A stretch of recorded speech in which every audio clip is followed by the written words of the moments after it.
जगदम्बा ने ऐसा कहा।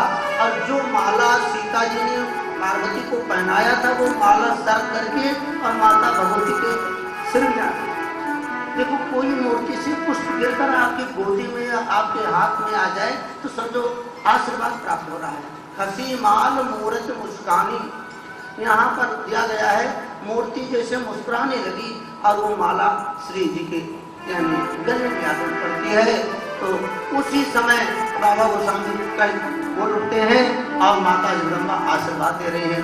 मन जाहिराज हो मिलहि सोबर सहज संग, सावरो करुणा निदान सुजान शील स्नेह जानत रावरो, एहि भांति गौर असीस सुन सिय कर तरिया, चितहरि तुलसी भवानी पूज पुन मुदित मन मंदिर चले, मुदित मन मंदिर चले।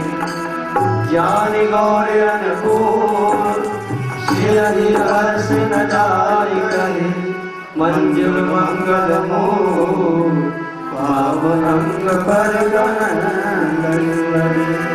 लोग रामचंद्र भगवान की बात पर छिपाव नहीं करना चाहिए। तो राम जी ने जब सारी बात बताया कि बगीचे में हमें ऐसी ऐसी जो है घटना हुई है, एक सीता जी प्राप्त हुई, सारी बात यानी बतलाया। जो इन दोनों से वार्तालाप भी इशारों में केवल हुई है तो सारी बात सदगुरु जी से मानो भगवान राम ने बतलाया। यहाँ पर बाबा गोस्वामी कह रहे हैं कि कितना सरल स्वभाव है मेरे राघव का। कुछ लोग अपनी कुछ शर्मीली बात होती है तो सबसे नहीं कहते। राम कहा सब कौशिक पानी, सरल सुभावन चल मन माही। इसी प्रकार का यह नहीं कि हमारी होने वाली पत्नी है इनके बारे में क्या बताओ, ऐसा कुछ सारी बात बतलाया। और महात्मा जी बड़े ही प्रसन्न हुए कि तुम्हारी इच्छा तुम्हारी भावना जो है वही कार्य सिद्ध होगा, यानी मेरी राघव को ये प्राप्त हो। इधर गुरु जी ने भी आशीर्वाद दिया, उधर माता रानी सीता जी को आशीर्वाद दिया। अपने से श्रेष्ठ से जब हम आशीर्वाद लेकर के कोई कदम आगे बढ़ाते हैं तो उस कार्य में 101% सफलता मिलती है। बाबा गोस्वामी जी यहाँ कहते हैं और रामचरित मानस कभी निष्फल नहीं हुई इसकी वाणी, एक एक चौपाई में महामंत्र है। कहते हैं मंत्र महामणि विषय व्याल के, मेटत कठिन अंक भाल के। ब्रह्मा की लिखी हुई अंक को चाहे तो हमारे त्रिपुरारी टाल सकते हैं। तो ये चौपाइयों का जो सहारा भगवान के ग्रंथों के अनुकूल चल करके दृढ़ विश्वास से अगर हम जीवन में चलते रहेंगे तो बंधुओं सफलता आपके कदम में हरदम रहेगी। ऐसा दृढ़ विश्वास करना। मैं राम कथा के माध्यम से अपने जीवन में आने वाली घटनाओं के बारे में भी दर्शन प्राप्त हुआ चलूंगा। इधर जो है सारी वार्तालाप होती है। कुछ आकर के मुनिवर जी ने पूजा किया, कुछ समय बीती। अगले दिन प्रातः काल हुआ और रंगभूमि में जहाँ पर इस जितने समाज जुटी हुई है वहाँ की तरफ प्रस्थान करते हैं मेरे राघव और विश्वामित्र जी। उधर जगत जननी माता भी उस मंडप में जयमाल को लेकर के प्रवेश करती हैं।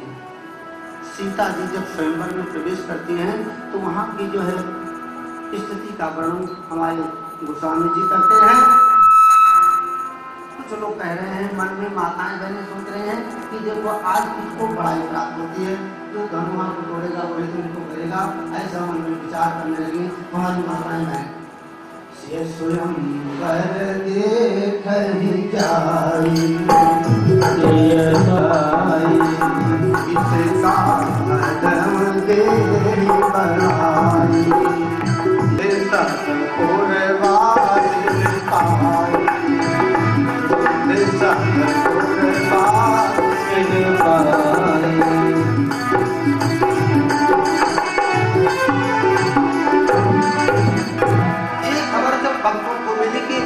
परमात्मा इस सभा में आ रहे हैं तो जो व्यक्ति जिस अवस्था में था उसी अवस्था में वहां से चल पड़ा वहां पर उनका दर्शन करने के लिए। कभी भी हम कोई कथा पूजा, देखो यहाँ कथा के लिए नहीं, कहीं पर भी कोई सत्कर्म हो रहा हो और आप कोई खास अपने काम में लगे हों और आपके कान में पता लगे कि एक कथा हो रही है, तो आपको तत्क्षण उस काम को विराम देके वहां चले जाना चाहिए। अगर आप पूरा काम निपटा के जाने को चाहेंगे तो हो सकता है तब तक वो कथा विराम हो जाए। वो क्षण में जो ज्ञान की बात सुना रहे होंगे आपको सुनने को ना प्राप्त हो। इसलिए कुछ ऐसे समय होते हैं जो कार्य को हमें तुरंत करना चाहिए। जितने भक्त सज्जन माताएं बहनें थी, जिस कार्य में थी कार्य को फौरन त्याग करके भगवान के दर्शन के लिए चलते थे। हमारे अंदर जब भगवान के दर्शन की लालसा बहुत तीव्र हो जाती है तब परमात्मा अवश्य दर्शन देते हैं। किसी कवि ने कहा है कि जैसे एक किसी व्यक्ति को पानी में डुबकी लगाए और बाहर निकलने के लिए छटपटाहट करता है, उतनी चाहना हो तो भगवान मिलते हैं। तो यहाँ पर सब भक्तजन दर्शन करने के लिए आते हैं। राजा जनक जी का एक पंडाल बहुत विशाल बना हुआ है आप, जिसमें देश देश के राजा महाराजा आए हुए हैं। देखो भगवान राम उस स्थान पे जा रहे हैं जहाँ पर विशेष व्यक्ति आए हुए हैं, लेकिन परमात्मा जब पहुँचते हैं तो जितने धार्मिक व्यक्ति थे सब उठ करके मेरे राघव को प्रणाम करते हैं, नमन करते हैं। जो दुष्ट व्यक्ति थे उनको मेरे राम बहुत भयंकर दिखलाई दे, लेकिन जो सज्जन थे उनको साधु के समान दिखलाई दे। जो व्यक्ति के अंदर जैसे भावना था वैसे दिखलाई देने लगे, किसी काल के समान दिखलाई दे मेरे राघव।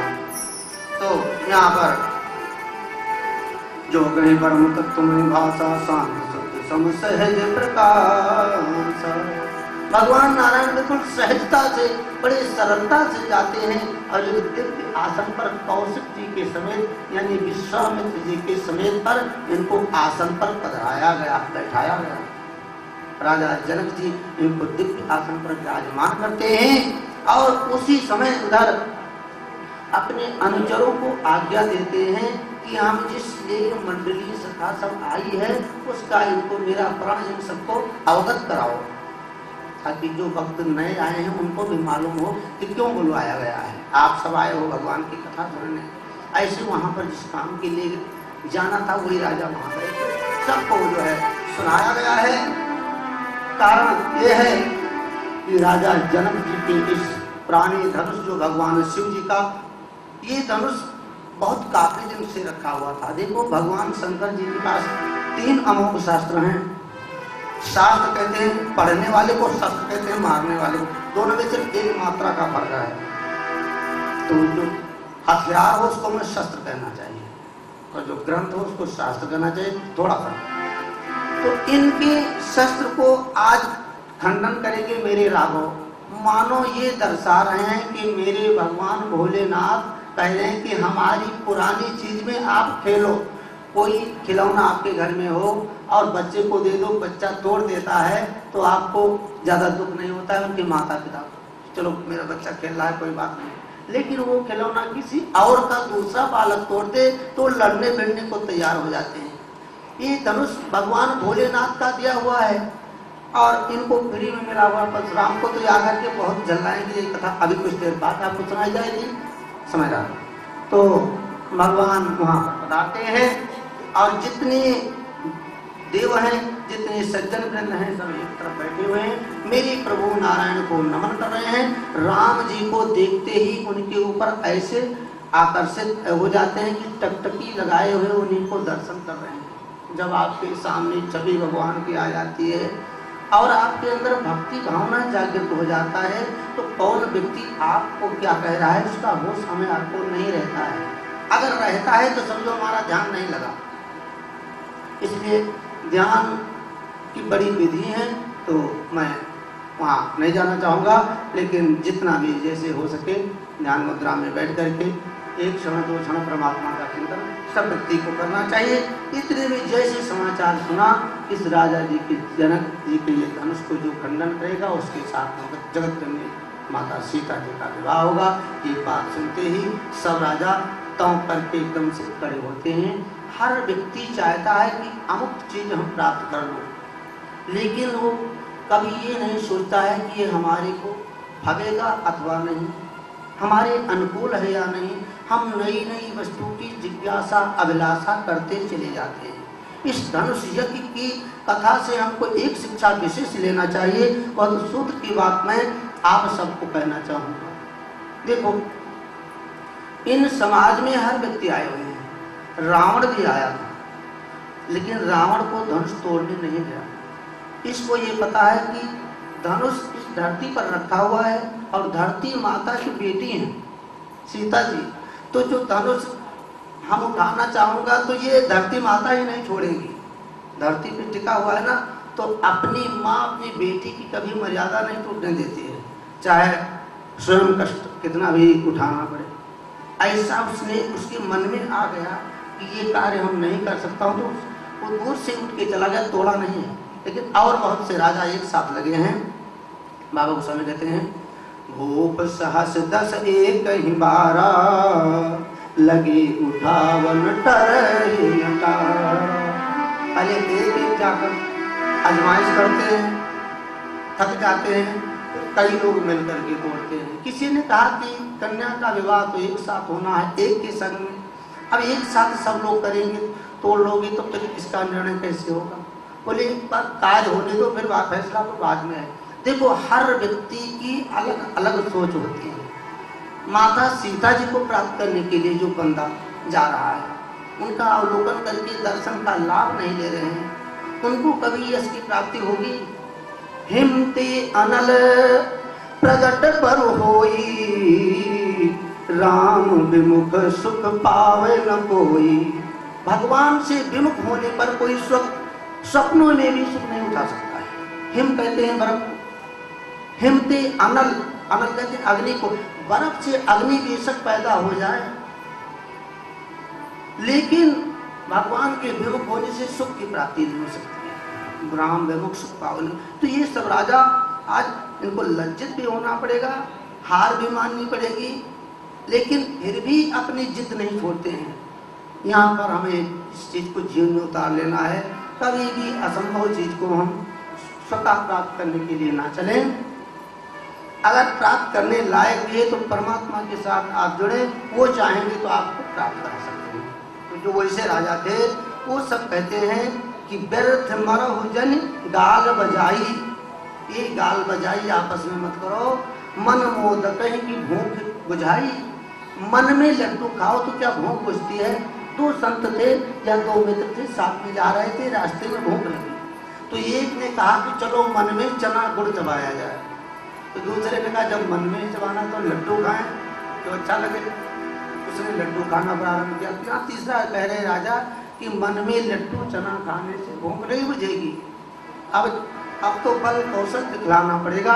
इस प्रकार सब एक ही दिन में एक ही साथ। यहाँ पर एक शंका की बात है, कथा सुनाते सुनाते मैं बताता चलूँ।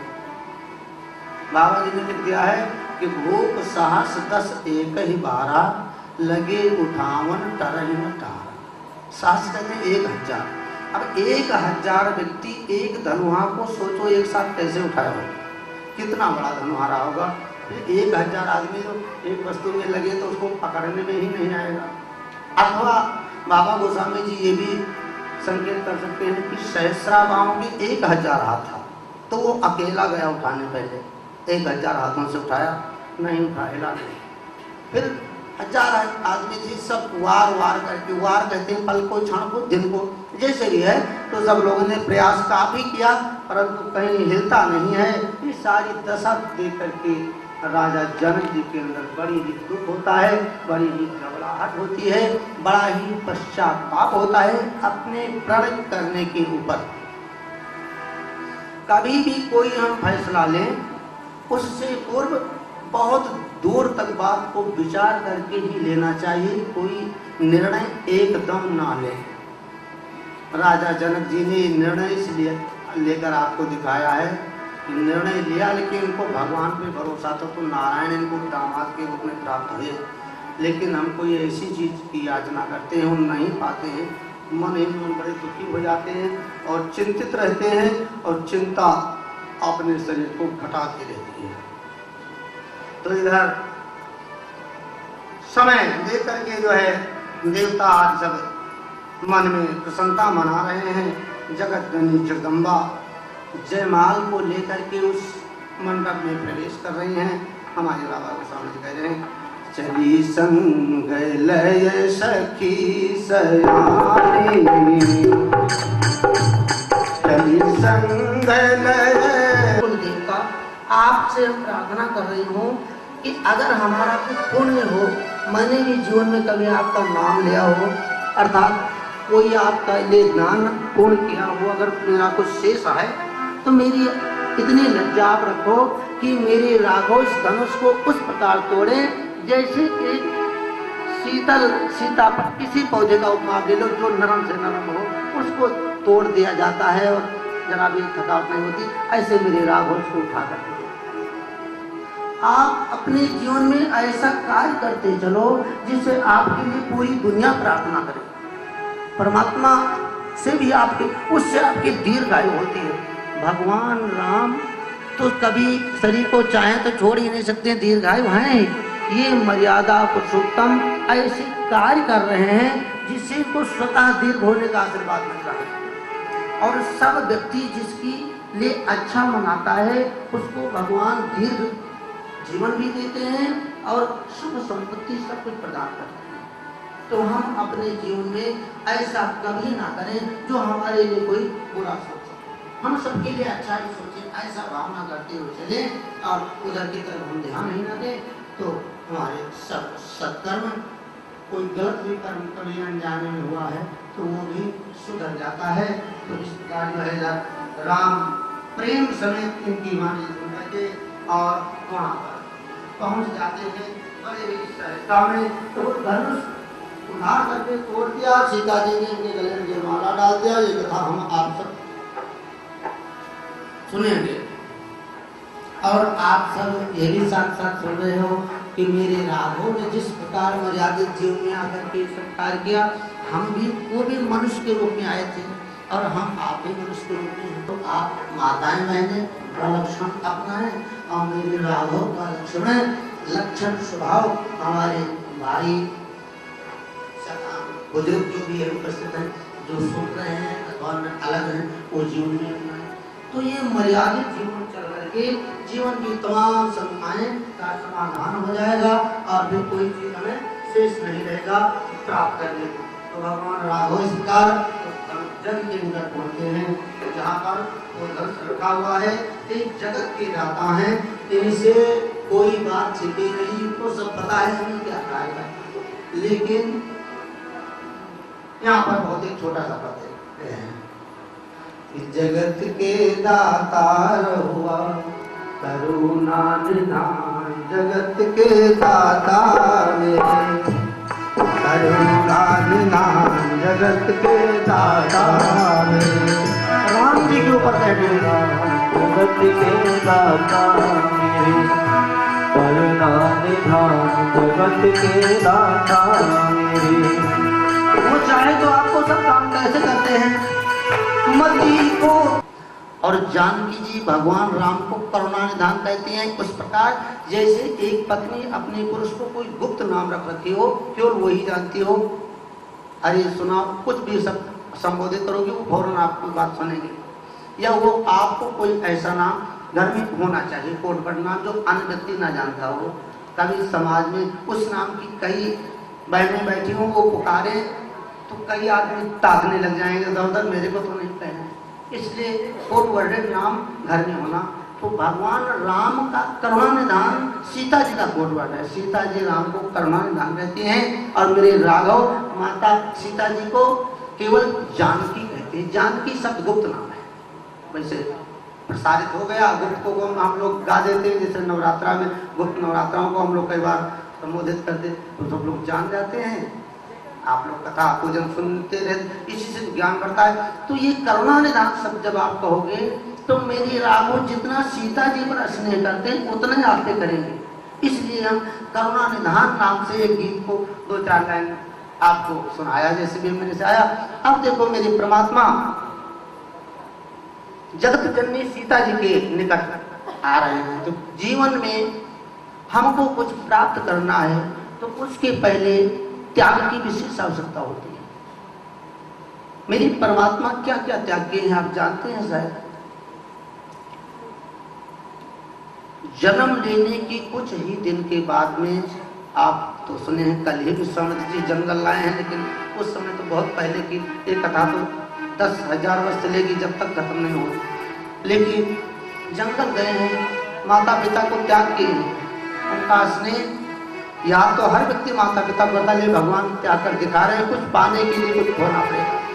वहाँ महात्मा जी के पास रह करके उनके चरण दबाते हैं और जमीन में शयन करते हैं, दुख उठाते हैं। ऐसे ऐसे कार्य किए हैं मेरे परमात्मा राघव, जो कि आपको कहा जाए उस उम्र में अगर उससे हम सब हिस्से में एक हिस्से जीवन में उतार लें तो हर व्यक्ति के घर में सद्बुद्धि प्राप्त हो जाए और किसी प्रकार का ग्रह क्लेश रहे ही ना संसार में।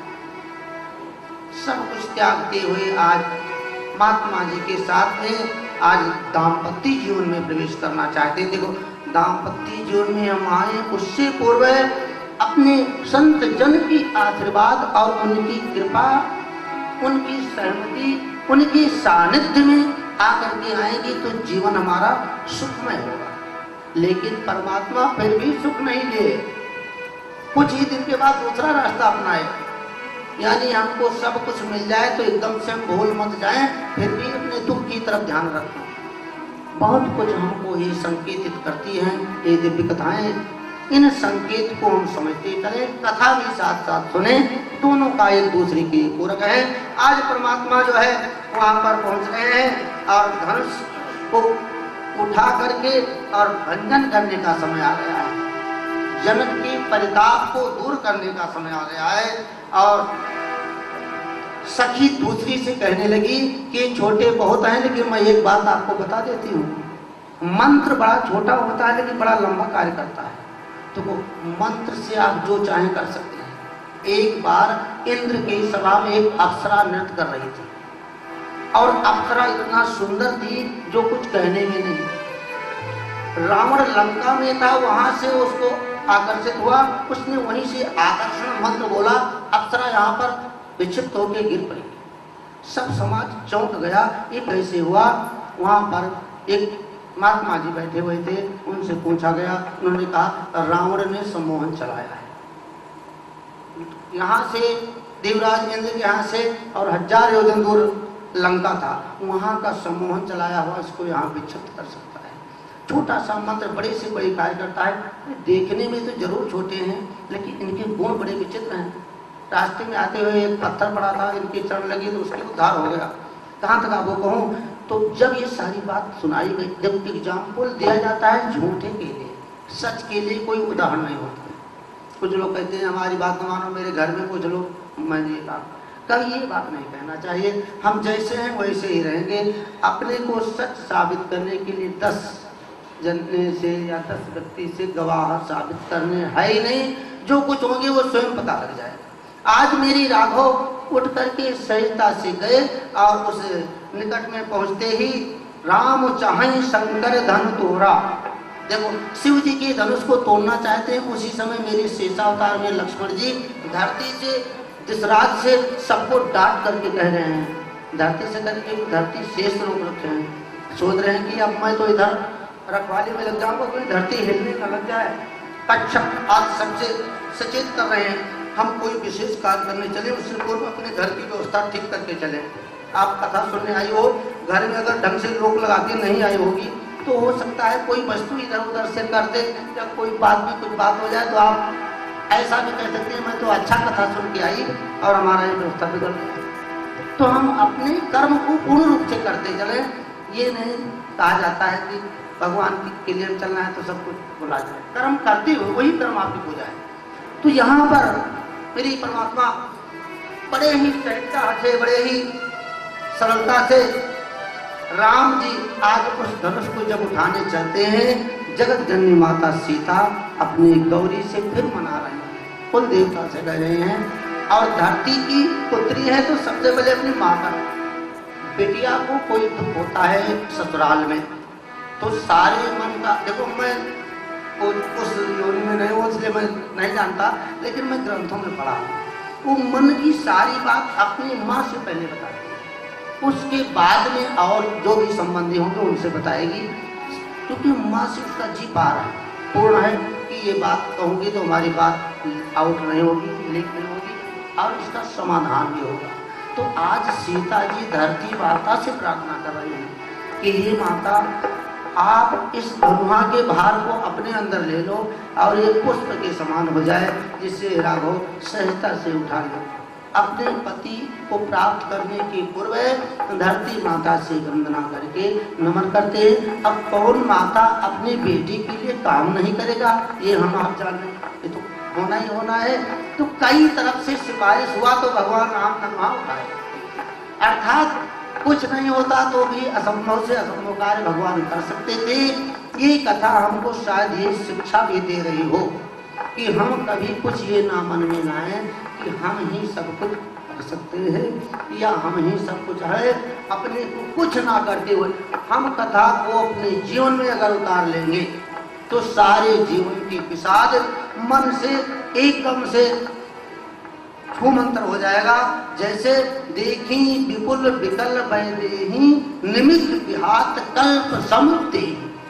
निमित्त कहते हैं पलक की झपने को, जितनी देर में हमारी आपकी आंखें जपती हैं और खुलती हैं, उतने सेकंड में भगवान मेरी राघव परमात्मा वहां पर पहुंचे उस मंच पर, और फिर पहुंचने के बाद फिर प्रणाम करते हैं। देखो यहाँ पर कई शब्द कई बार आया है, प्रणाम शब्द आप लोग भी याद रखें। कुछ लोग कहते हैं हमने एक बार राम राम कर लिया तो बार बार करने से क्या फायदा है।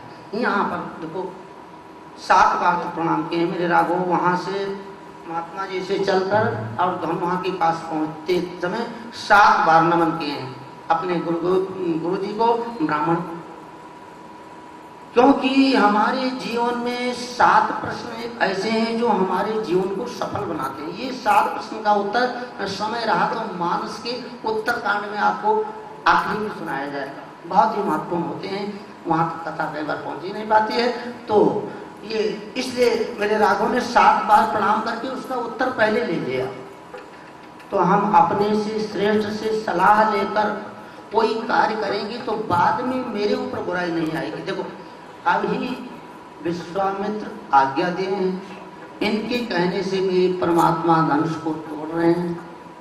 उसके बाद में एक दूसरे महात्मा आएंगे, उनका नाम परशुराम, राम से भी डबल तिबल नाम है, वो इनके ऊपर क्रोध भी दिखाएंगे, तो उसका भी तो कुछ समाधान करना है।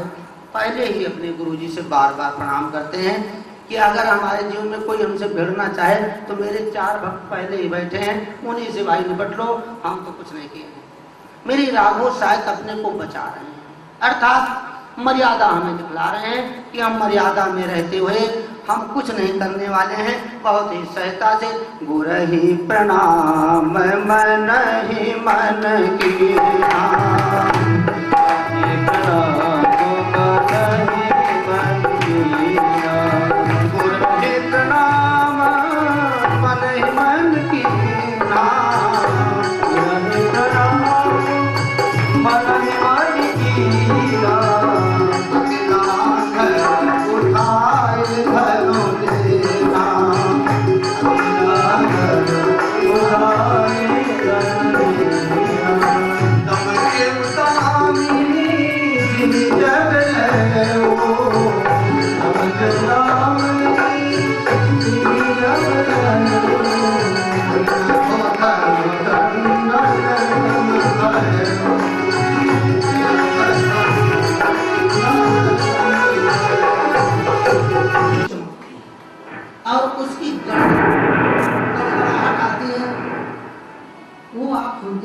लेकिन ये नहीं पता लगता कहाँ चमक रही है, किस जगह पे।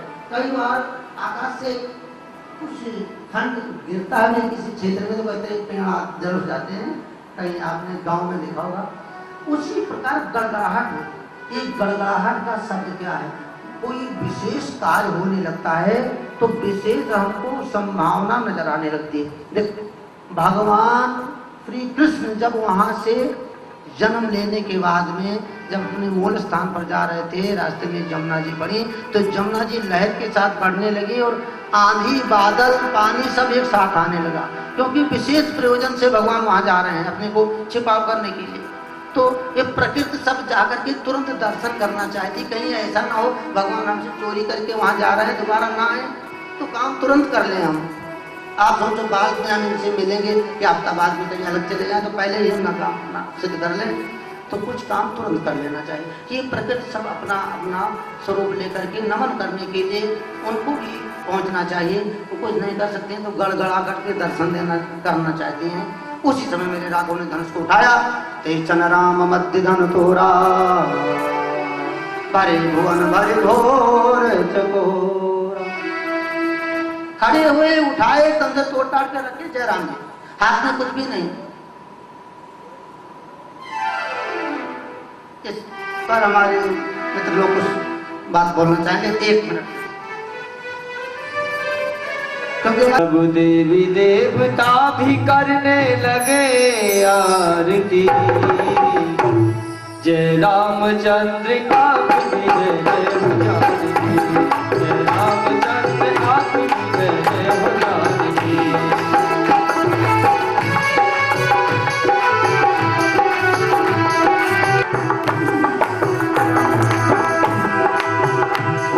आइए, जैसा महाराज श्री ने बताया, जैसे ही भगवान श्री राम ने मेरे राघव में धनुष को तोड़ा है, जो राजा जनक की शर्त थी कि जो धनुष को तोड़ेगा वही मेरी सीता के लिए वही अब रहेगा, तो आज मेरे राघव ने धनुष को तोड़ा है और जो शर्त थी उसको पूर्ण करते हुए माँ भगवती सीता जयमाला लेकर के भगवान श्री राम के गले में डालने के लिए आ रही है।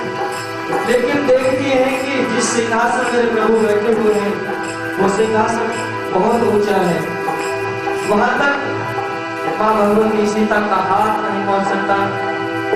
तो क्या लक्ष्मण जी से इशारा कर रहे हैं, भजन के माध्यम से सुनेंगे।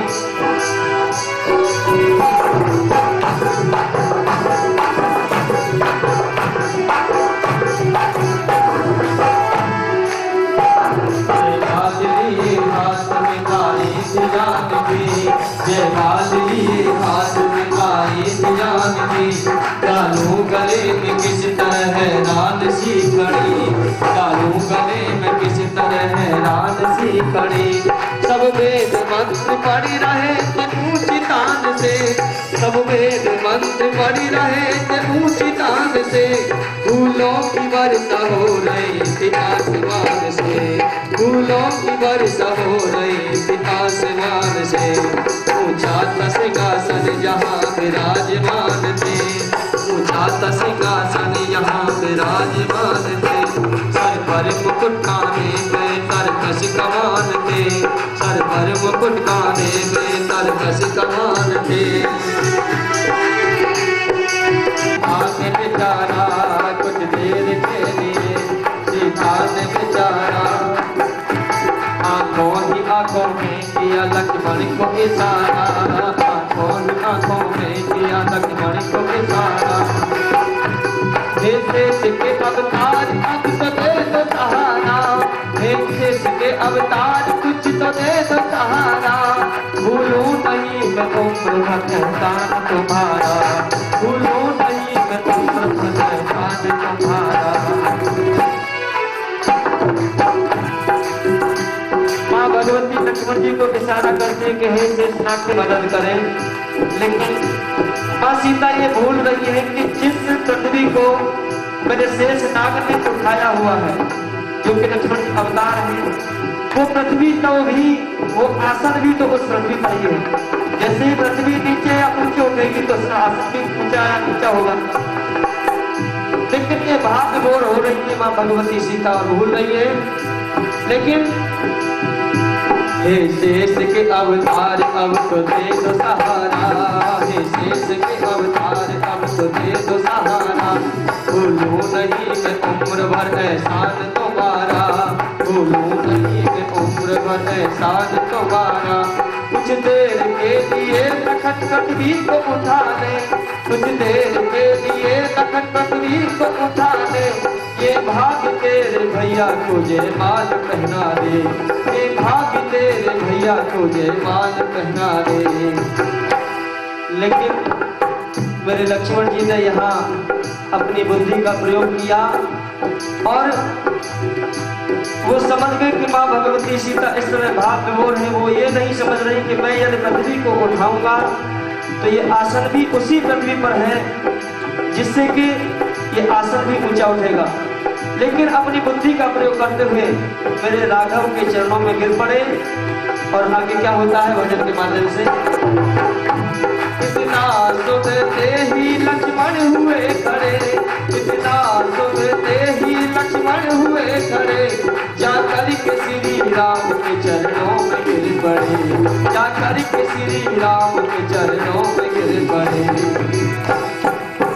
भगवान के चरणों में जाकर के जैसे ही गिरे हैं भगवान श्री राम सोचने लगे ये लक्ष्मण को क्या हुआ। जैसे ही वो तो अंतर्यामी थे प्रभु, समझ के दोनों की बात को। गिरते ही चरणों में समाधि से लगाई, गिरते ही चरणों में समाधि से लगाई। जैसे ही पैरों को पकड़ा है समाधि लगाती है। मेरे प्रभु श्री राम उन्हें उठाने के लिए चलते हैं। श्री रामचंद्र जान के दोनों की बात को, श्री रामचंद्र जान के दोनों की बात को, सरनी चकर उठाने लगे अपने भ्रात को, सरनी चकर उठाने लगे अपने भ्रात को। इतने में जयमाल सीता ने डाल दी, इतने में जयमाल सीता ने डाल दी। और माँ भगवती सीता ने अपना काम कर दिया। तो एक बार ताली सेवा करेंगे, जोरदार ताली। और यही कहना है जय रामचंद्र आपकी जय जय भगवान की, जय रामचंद्र आपकी जय जय भगवान की, जय रामचंद्र आपकी जय जय भगवान की, जय रामचंद्र आपकी जय जय भगवान की, जय रामचंद्र आपकी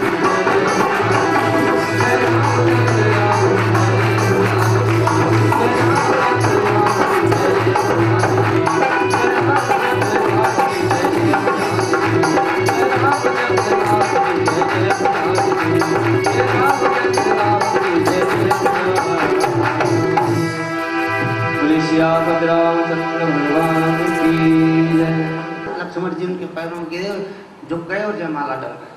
आजकल के लड़के क्या करते हैं, हम देखा हूं अपने आंखों से, जब कन्याएं जयमाला डालने चलती तो वो बड़ा पैर ऊंचा करते हैं और कुछ जगह तो ऐसे मंच बने होते हैं उसको घुमा देते हैं कि वो हाथ ही ना पहुंचे वहां पर। पहला माला का मतलब होता है समर्पण। जो कन्या समर्पण कर रही है उसको हम स्वीकार नहीं कर रहे हैं। देखो, जो बंदा यहाँ विशेष सूत्र है, कोई वस्तु प्राप्त हो रही हो उसको ठुकराता है तो जीवन में उससे संबंधित सुख नहीं मिलता। कन्या का पहला समर्पण, जो लड़के हंसी ठिठोली में सिर ऊंचा करके माला स्वीकार नहीं करते हैं उनके जीवन में खटपट जरूर रहेगी। बाबा गोस्वामी जी के लिखे हुए शब्द कभी झूठ नहीं हो सकते हैं।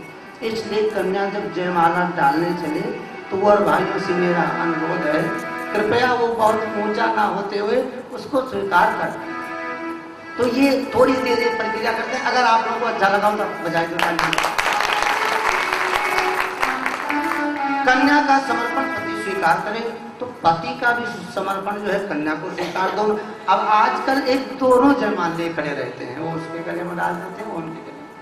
कोई बात नहीं, ये भी तो ठीक है, तुरंत सम्मान करना चाहिए। हम लोग फेरों में पहले वर को बैठा रहते हैं, जब कन्या आती है तो वर को खड़ा करते हैं कि भाई कन्या का स्वागत करना, खड़े हो, फिर साथ साथ बैठो।